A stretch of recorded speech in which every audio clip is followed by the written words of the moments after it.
নমস্কার বন্ধুরা, সন্ধ্যার রান্নাঘরে আপনাদের স্বাগত। আবারও চলে এসেছি নতুন একটা রেসিপি নিয়ে। আজকে রেসিপি রুই মাছের তেল পটকা। দেখলাম তেল পটকা নিয়েছি রুই মাছের। এখানে বড় সাইজের একটা বেগুন, এখানে মাঝারি সাইজের দুটো আলু, অল্প একটু কুমড়ো। এখানে আমি কড়া বসিয়ে দিচ্ছি অল্প একটু তেল দিয়ে। এর মধ্যে অল্প একটু নুন দিয়ে দিলাম, অল্প একটু হলুদ। এখন আমি এইটা ভেজে নেব।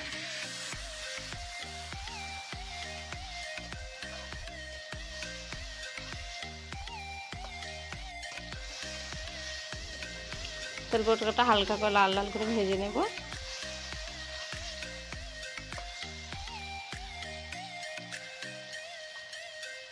আমি দুটো মাঝারি সাইজের পেঁয়াজ কেটে নিয়েছি, ওটা দিয়ে দেবো।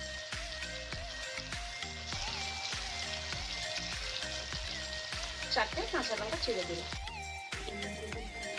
এখানে আমি পেঁয়াজ কাঁচা লঙ্কা লাল লাল করে ভেজে নেব। দেখুন তেল পটকাটা ভাজা ভাজা হয়ে গেছে।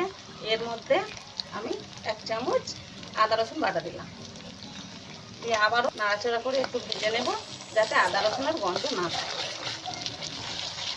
দেখুন কতটা তেল বেরিয়েছে, তাই এক্সট্রাভাবে আমি তেল দিলাম না। আপনারা চাইলে তেল পটকাটা ভেজে ঢেলে নিতে পারেন, তারপর পেঁয়াজ টিয়াজ ভেজে নিতে পারেন। আমি ঢাললাম না, একসাথে ভেজে নিচ্ছি।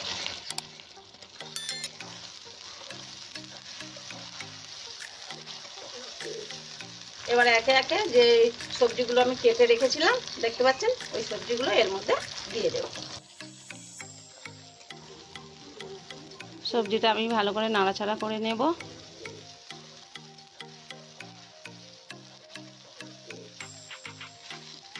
সবজিটা আমি ভালো করে নাড়াচাড়া করে মিশিয়ে নিচ্ছি।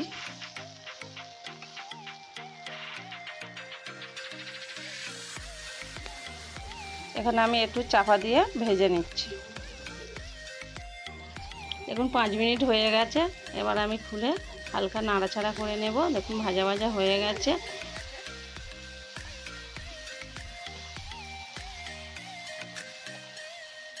এবার আমি একটা টমেটো কেটে রেখেছিলাম, ওটা দিয়ে দেব।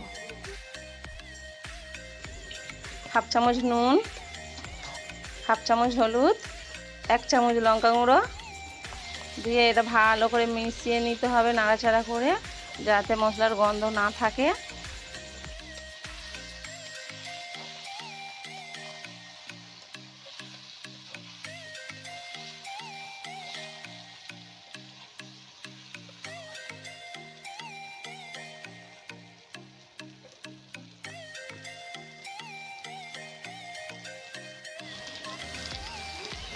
অল্প একটু চিনি দিলাম, মশলাটা ব্যালেন্স হবে।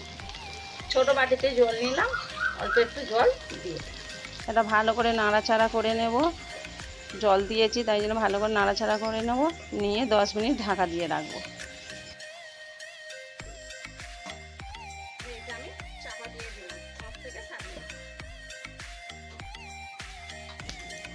10 মিনিট হয়ে গেছে।